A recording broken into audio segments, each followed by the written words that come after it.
Welcome to my channel. ಇವತ್ತಿನ ವಿಡಿಯೋದಲ್ಲಿ ನಾನು ಮಸಾಲೆ ಖಾರನ ಹೇಗೆ ಮಾಡೋದು ಅನ್ನೋದನ್ನ ತೋರಿಸ್ಕೊಡ್ತಾ ಇದ್ದೀನಿ. ತುಂಬಾ ಟೇಸ್ಟ್ ಕೊಡುವಂತಹ ಈ ಮಸಾಲೆ ಖಾರ ಒಂದಿದ್ರೆ ಸಾಕು ಅಡುಗೆಗೆ. ಯಾವುದೇ ಮಸಾಲೆ ಪೌಡ್ರು ಬೇಡ. ಇದನ್ನ ಆರಾಮಾಗಿ 6 ತಿಂಗಳು ಇಟ್ಕೊಂಡು ನೀವು ಯೂಸ್ ಮಾಡ್ಕೋಬೋದು. ನಾನಿಲ್ಲಿ ಒಂದು 3 ತಿಂಗಳಿಗಾಗಷ್ಟು ಅಂದರೆ 1 kg ಖಾರ ಪುಡಿಗೆ ಈ ಮಸಾಲೆ ಹೇಗೆ ಮಾಡೋದು ಅನ್ನೋದನ್ನ ತೋರಿಸ್ಕೊಡ್ತಾ ಇದ್ದೀನಿ. ಎಲ್ಲನೂ ರೆಡಿ ಮಾಡಿ ಇಟ್ಕೊಂಡಿದ್ದೀನಿ. ಹುರಿತಾ ನಾನು ಯಾವುದು ಎಷ್ಟು ಬೇಕು ಅನ್ನೋದನ್ನ ಹೇಳ್ತೀನಿ. ಇದೆಲ್ಲನೂ ಇವಾಗ ಸಣ್ಣ ಉರಿಲಿ ಹದವಾಗಿ ಹುರ್ಕೋಬೇಕು. ಅದಕ್ಕೆ ಒಂದು 3 ಸ್ಪೂನಷ್ಟು 3ರಿಂದ ಒಂದು 4 ಸ್ಪೂನಷ್ಟು ಎಣ್ಣೆ ಹಾಕೋಬೇಕು. ಎಣ್ಣೆಲಿ ಎಲ್ಲ ಮಸಾಲೆನೂ 1 by 1 ಚೆನ್ನಾಗಿ ಹುರ್ಕೋಬೇಕು. ನಾನು ಮೊದಲನೇದಾಗಿ ಇವಾಗ ಒಣ ಕೊಬ್ಬರಿನ ತೊಗೊಂಡಿದ್ದೀನಿ. ಉದ್ದವಾಗಿ ತೆಳುವಾಗಿ ಹೆಚ್ಚಿ ಸಣ್ಣ ಉರಿಲಿ ಫ್ರೈ ಮಾಡ್ತಾಯಿದ್ದೀನಿ. ಈ ಒಣ ಕೊಬ್ಬರಿ ಒಂದು 1/4 kg ತೊಗೋಬೇಕು.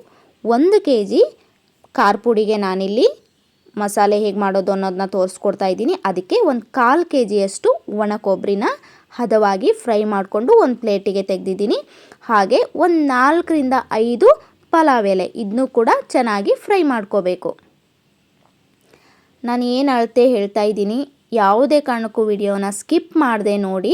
ಸ್ಕಿಪ್ ಮಾಡಿದರೆ ಏನೂ ನಿಮ್ಗೆ ಅರ್ಥ ಆಗೋದಿಲ್ಲ. ಇಲ್ಲಿ ಚಕ್ಕೆ ಒಂದು ಅರ್ಧ ಇಂಚಷ್ಟು ಉದ್ದವಾಗಿರೋಂಥ ಚಕ್ಕೆನ 1 ಟೇಬಲ್ ಸ್ಪೂನ್ ತೊಗೋಬೇಕು. ಹಾಗೆ ಒಂದು 10 ಏಲಕ್ಕಿ, 10 ಲವಂಗ, 1 ಟೇಬಲ್ ಸ್ಪೂನಷ್ಟು ಕರಿಮೆಣಸು ಮತ್ತು 1 ಟೇಬಲ್ ಸ್ಪೂನಷ್ಟು ಜಾಯಿಪತ್ರೆ. ಇದೆಲ್ಲನೂ ಕೂಡ ಹದವಾಗಿ ಫ್ರೈ ಮಾಡ್ಕೋಬೇಕು. ನೋಡಿ, ಎಣ್ಣೆ ಕಡಿಮೆ ಅನಿಸಿದೆ. ಮತ್ತು ಸ್ವಲ್ಪ ಎಣ್ಣೆನ ಹಾಕಿಬಿಟ್ಟು ಎಣ್ಣೆಲೇ ಚೆನ್ನಾಗಿ ಫ್ರೈ ಮಾಡ್ಕೋಬೇಕು. ಯಾವುದೇ ಕಾರಣಕ್ಕೂ ಜೋರ ಉರಿಯಿಟ್ಟು ಸೀದಿಸಬೇಡಿ. ಸಣ್ಣ ಉರಿಯಲ್ಲಿ ಹದವಾಗಿ ಹುರ್ಕೊಂಡಾಗ ಅದು ಚೆನ್ನಾಗಿ ಟೇಸ್ಟ್ ಕೊಡುತ್ತೆ. ನೋಡಿ, ಇವಾಗ 1 ಟೇಬಲ್ ಸ್ಪೂನಷ್ಟು ಜೀರಿಗೆ, ಅರ್ಧ ಸ್ಪೂನಷ್ಟು ಸಾಸಿವೆ, ಅರ್ಧ ಸ್ಪೂನಷ್ಟು ಮೆಂತ್ಯಕಾಳು ಮತ್ತು 1 ಸ್ಪೂನಷ್ಟು ಅಜ್ವೈನ್, ಹಾಗೆ 1 ಸ್ಪೂನಷ್ಟು ಗಸಗಸೆನೂ ಕೂಡ ಹಾಕ್ಕೊಳ್ಳಿ. ಇಲ್ಲಿ ವಿಡಿಯೋ ಸ್ಕಿಪ್ ಆಗಿದೆ, ಅದಕ್ಕೋಸ್ಕರ ಹೇಳ್ತಾ ಇದ್ದೀನಿ. ಇದನ್ನು ಕೂಡ ಚೆನ್ನಾಗಿ ಫ್ರೈ ಮಾಡ್ಕೋಬೇಕು. ನೀವೆಷ್ಟು ಹದವಾಗಿ ಸಣ್ಣ ಉರಿಯಲ್ಲಿ ಫ್ರೈ ಮಾಡ್ಕೋತೀರಾ ಅಷ್ಟು ಟೇಸ್ಟ್ ಕೊಡುತ್ತೆ ಈ ಮಸಾಲೆ ಖಾರ. ಇವಾಗ ಒಂದು 100 ಗ್ರಾಮಷ್ಟು ಧನಿಯಾನ ಫ್ರೈ ಮಾಡ್ಕೋತಾ ಇದ್ದೀನಿ, ಅಂದರೆ ಕೊತ್ತಂಬರಿ ಕಾಳು. ಇದನ್ನು ಕೂಡ ನೋಡಿ ಈ ಥರ ಕಲರ್ ಚೇಂಜ್ ಆಗೋವರೆಗೂ ಚೆನ್ನಾಗಿ ಫ್ರೈ ಮಾಡ್ಕೋಬೇಕು. 100 ಗ್ರಾಮ್ ತೊಗೊಂಡಿದ್ದೀನಿ. 100 ಗ್ರಾಮ್ ಅಂದರೆ ನೀವು ಸಾಂಬಾರು ಬೌಲೇ 1 ಬೌಲಷ್ಟು. ಇವಾಗ ದೊಡ್ಡ ಸೈಜಿನ ಒಂದು 4 ಈರುಳ್ಳಿನ ಉದ್ದವಾಗಿ ಕಟ್ ಮಾಡಿ ಫ್ರೈ ಮಾಡ್ತಾ ಇದ್ದೀನಿ. ದೊಡ್ಡ ಈರುಳ್ಳಿ ಒಂದು 4 ಸೈಜ್ ಈರುಳ್ಳಿನ ತೊಗೊಂಡು ಚೆನ್ನಾಗಿ ಅದನ್ನು ಕೂಡ ಫ್ರೈ ಮಾಡ್ಕೋಬೇಕು. ಕಂದು ಬಣ್ಣ ಬರೋವರೆಗೂ ಫ್ರೈ ಮಾಡ್ಕೋಬೇಕು. ನೋಡಿ, ಇಷ್ಟ ಆದರೆ ಸಾಕು. ಇವಾಗ ಇದು ಫ್ರೈ ಆಗಿದೆ. ಇದೆಲ್ಲನೂ ಒಂದು ಪ್ಲೇಟಿಗೆ ಹಾಕಿ ಚೆನ್ನಾಗಿ ಆರಿದ ಮೇಲೆ ಇದೆಲ್ಲನೂ ಇವಾಗ ಗ್ರೈಂಡ್ ಮಾಡ್ಕೋಬೇಕು. ನೋಡಿ, ಈ ಥರ ಗ್ರೈಂಡ್ ಮಾಡಿ ಖಾರಕ್ಕೆ ಮಿಕ್ಸ್ ಮಾಡ್ಕೋಬೇಕು. ಇಲ್ಲಿ ನಾನು ಹೇಳಿದಾಗೆ 1 kg ಖಾರ ಪುಡಿಗೆ ಮಸಾಲೆನ ರೆಡಿ ಮಾಡ್ಕೊತಾ ಇರೋದು. ಇದೆಲ್ಲನೂ ಗ್ರೈಂಡ್ ಮಾಡಿದ್ದನ್ನು ಇದಕ್ಕೆ ಮಿಕ್ಸ್ ಮಾಡಿದ ಮೇಲೆ ಇವಾಗ ಹಸಿ ಶುಂಠಿ ಇದೆಲ್ಲನೂ ಫ್ರೈ ಮಾಡದೆ ಹಾಗೇ ಹಾಕಬೇಕು.